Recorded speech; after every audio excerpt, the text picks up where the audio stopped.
来，乡亲继续来看，台中有一对爸仔囝坐客停车，竟然甲100万的现金袂记哩伫个客停车顶。事后赶紧来联络到客停车行，其实人这位司机老早就走到派出所去报案了。两爸仔囝赶紧到派出所，顺利甲这要还贷款的钱甲领回去。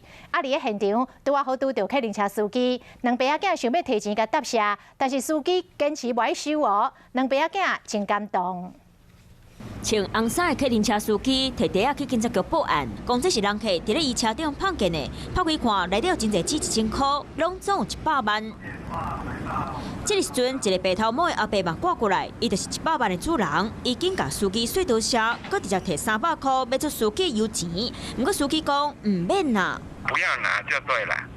我就硬塞给他嘛。出去一会儿，他又回到派出所，他说他不要拿，怎么样？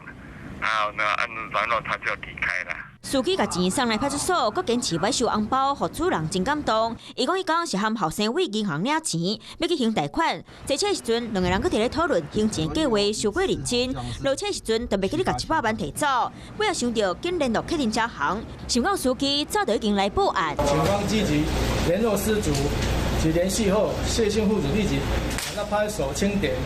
加在拄到好心情的司机，甲100万送去警察局。